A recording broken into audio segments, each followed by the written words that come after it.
दुनिया भर में 33,98,564 कोरोना संक्रमित मामले सामने आए हैं, जिनमें से 2,39,553 लोगों की मौत हो चुकी है। लगभग 10,80,108 लोग ठीक भी हुए हैं। स्पेन में 2,42,000 मामले सामने आए हैं, तो वहीं इटली में 2,07,000 मामले और फ्रांस में 1,67,346 कोरोना पॉजिटिव अब तक मिले हैं। दुनिया भर में कोरोना संक्रमितों के 33,98,000 से ज्यादा मामले सामने आ चुके हैं। वहीं अमेरिका में 11,31,000 लोगों में कोरोना का प्रकोप हुआ है। इसमें 65,753 लोगों की मौत हो चुकी है। अमेरिका में 9 लाख एक्टिव केस हैं और 1,61,000 लोग ठीक भी हुए हैं।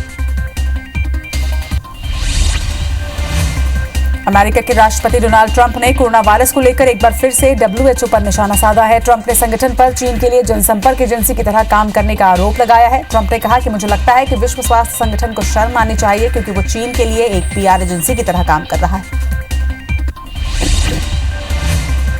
कोरोना वायरस ने पूरी दुनिया में खासो आम को अपनी चपेट में रखा है। रूस के प्रधानमंत्री मिखाइल को भी कोरोना हो चुका है। रूसी प्रधानमंत्री मिखाइल ने गुरुवार को राष्ट्रपति पुतिन को बताया कि उन्हें कोरोना वायरस हुआ है। इस तरह रूस में कोरोना के 1 लाख से ज्यादा मामले सामने आए हैं।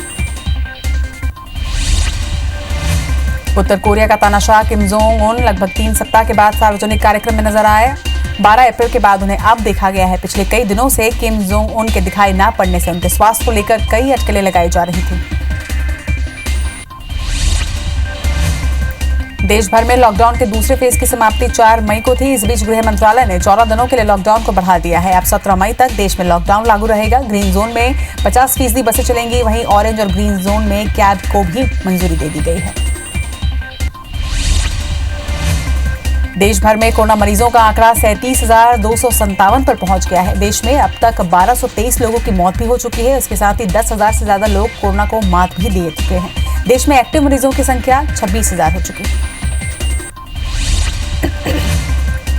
कोरोना संकट के चलते लॉकडाउन के बीच संक्रमण के आधार पर जिलों को बांटा गया है। स्वास्थ्य मंत्रालय ने देश के विभिन्न जिलों को जोन में बांटा है।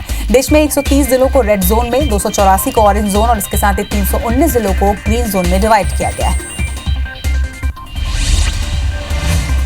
लॉकडाउन के बीच स्पेशल ट्रेन चलाए जाने की अनुमति के बाद रेलवे ने आम लोगों से अपील की है कि स्पेशल ट्रेनें राज्य सरकार द्वारा पहचान किए गए और पंजीकृत लोगों के लिए ही चलाई जा रही है। इसलिए स्टेशन पर अन्य लोग न आए। स्पेशल ट्रेन चलाए जाने पर रेलवे की अपील है कि पंजीकृत लोगों के लिए ही चलाई जा रही है ट्रेन। लॉकडाउन में तीर्थयात्रियों, पर्यटकों, छात्रों और श्रमिकों के लिए स्पेशल ट्रेन चलाई जा रही है। लॉकडाउन में फंसे लोगों को उनके गृह राज्य पहुंचाने के लिए मोदी सरकार ने ट्रेनों को चलाने की इजाजत दी दी है। इसके साथ ही रेल मंत्रालय ने श्रमिक स्पेशल ट्रेन चलाए जाने का ऐलान किया। वहीं अब इन ट्रेनों में किराया कितना लगेगा, इसकी जानकारी भी स्पष्ट कर दी गई है। देश भर में कोरोना संकट के कारण लॉकडाउन है। वहीं मध्य प्रदेश में अब तक 2,276 कोरोना पॉजिटिव मरीज पाए गए हैं। प्रदेश में अब तक 147 लोगों की मौत हो चुकी है। इसके साथ ही 524 लोग पूरी तरीके से ठीक होकर घर भी जा चुके हैं। इंदौर और भोपाल प्रदेश के एपिसेंटर बने हुए हैं।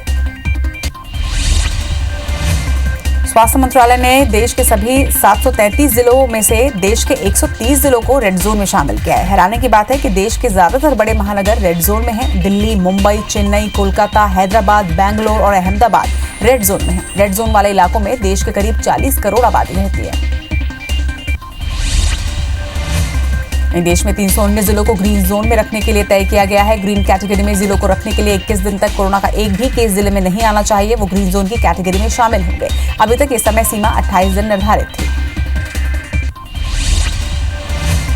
कोरोना संकट के चलते स्वास्थ्य मंत्रालय ने जिलों को जोन में बांटा है। मध्य प्रदेश में विभिन्न जिलों को इस प्रकार जोन में बांटा गया है। मध्य प्रदेश में 9 जिले रेड जोन में, 19 जिले ऑरेंज जोन, इसके साथ ही बाकी के 24 जिलों को ग्रीन जोन में रखा गया है। मध्य प्रदेश में कोरोना के मरीजों की संख्या 2,756 हो चुकी है। एपिसेंटर इंदौर में पॉजिटिव मरीजों की संख्या बढ़कर 1,545 हो गई है। वहीं कोरोना के 32 नए मरीज सामने आए हैं। अब तक 74 मरीजों की यहां मौत भी हो चुकी है। लॉकडाउन में कई तरह की तस्वीरें देखने को मिल रही हैं। 150 किलोमीटर का सफर तय कर अपने गांव पहुंचने की जद्दोजहद करते 3 परिवार 4 दिन से लगातार चल रहे हैं। अपने बच्चों और कुछ सामान को हाथ ठेले पर रखकर ये जा रहे हैं। ओबेदुल्लागंज से बोरौन के लिए निकले इन परिवारों को राघवेंद्र रघुवंशी ने भोजन के पैकेट उपलब्ध कराए। आगर में लॉकडाउन के दौरान पिछड़ी बस्तियों में रहने वाले गरीबों की हालत बदतर होती जा रही है। निःशुल्क वितरित की जा रही खाद्य सामग्री को पाने के लिए लोग वाहनों के पीछे दौड़ लगाते दिखे। इस दौरान सोशल डिस्टेंसिंग की भी जमकर धज्जियां उड़ी। इंदौर की एक छात्रा ने अपने चेहरे पर विशेष पेंटिंग बनाकर कोरोना वॉरियर्स की हौसला अफजाई की है। इंदौर की छात्रा पूजा पवार ने कॉस्मेटिक साधनों का उपयोग करके अपने चेहरे पर भारत का नक्शा बनाया है। भारत के नक्शे को मास्क पहनाकर लोगों से जागरूक रहने की अपील की है। बालाघाट में वारसिवनी पुलिस ने एक नाबालिग छात्रा से गैंगरेप के 4 आरोपियों को गिरफ्तार कर लिया है। छात्रा घर पर अकेली थी, तभी चारों आरोपियों ने छात्रा के साथ गैंगरेप कर जान से मारने की धमकी दी थी, जिस पर पुलिस ने मामला दर्ज कर चारों आरोपियों को गिरफ्तार कर लिया है। डबरा के हरिजन छात्रावास के पास 3 अज्ञात लोगों ने एक 6 वर्षीय मासूम का अपहरण करने का प्रयास किया। अपहरणकर्ताओं की पूरी करतूत सीसीटीवी कैमरे में कैद हो गई। सूचना पर एएसपी मौके पर पहुंचकर उन्होंने मामला दर्ज कर आरोपियों की तलाश में जुट चुके।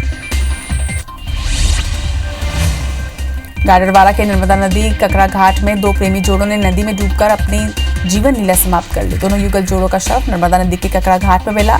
गाडरवाला तहसील के ग्राम पंचायत खकरिया के दोनों निवासी बताए जा रहे हैं। दोनों की लाश मिलते ही क्षेत्र में सनसनी फैल गई। पुलिस मामले की जांच में जुट चुकी है। बेंदू शहर के विकास मार्केट में एक बूट हाउस सहित 3 दुकानों में अचानक आग लग गई। आग लगने से लाखों का माल जलकर खाक हो गया है। सूचना पर पुलिस और फायर ब्रिगेड की टीम पहुंचकर आग पर काबू पाया। इस दौरान बीएसपी विधायक अपने समर्थकों के साथ पहुंचे, जहां सोशल डिस्टेंसिंग की धज्जियां भी उड़ाई गई। कोरोना को हराने के लिए आईआईटी इंदौर में स्टॉप कोविड-19 पैंडेमिक प्रोजेक्ट पर काम किया जा रहा है। कोरोना की दवा खोजने के लिए रिसर्चर्स सार्स को फैलाने वाले SARS-CoV-2 वायरस का अध्ययन कर रहे हैं। आईआईटी के डॉक्टर अमित कुमार ने बताया कि वे SARS-CoV-2 वायरस के 16 तरह के प्रोटीन्स पर अध्ययन कर रहे हैं, जिसके जरिए 1 साल में कोरोना की असरकारक वैक्सीन तैयार कर ली जाएगी। कोरोना संकट के चलते लॉकडाउन के बीच स्वास्थ्य मंत्रालय ने विभिन्न जिलों को जोन में बांटा है। छत्तीसगढ़ में रायपुर एकमात्र जिला रेड जोन में है। कोरबा को ऑरेंज जोन और उसके साथ ही बाकी के 26 जिलों को ग्रीन जोन में रखा गया है। रायपुर में हाई रिस्क को देखते हुए इसे रेड जोन में डाला गया है। छत्तीसगढ़ में कोरोना पॉजिटिवों की संख्या 43 पर पहुंच गई है। अब तक 36 मरीज ठीक होकर घर भी जा चुके हैं। प्रदेश में फिलहाल 7 एक्टिव मरीजों का इलाज जारी है। रायपुर एम्स में सभी मरीजों का इलाज चल रहा है।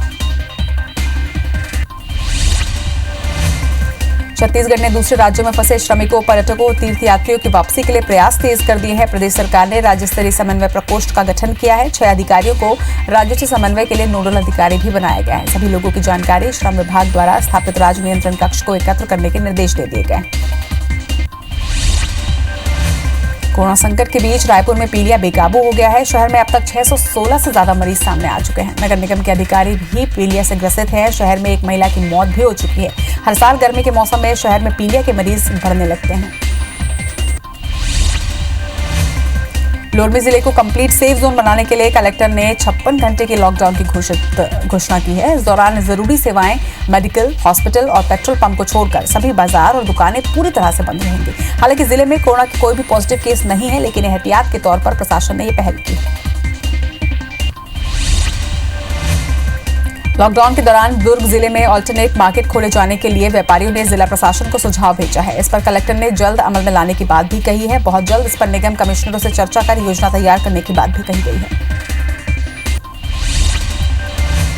लॉकडाउन के दौरान साहू समाज जरूरतमंदों को जरूरी सामान मुहैया करवा रहा है। अखिल भारतीय तैलिक साहू महासभा की महिला प्रकोष्ठ की राष्ट्रीय अध्यक्ष डॉक्टर ममता साहू का कहना है कि मुश्किल समय में साहू समाज पूरे देश के साथ है। इसी के तहत समाज की तरफ से पीएम केयर फंड में सहायता राशि और जरूरतमंदों को भोजन के लिए 150 किलो चावल दान किया गया।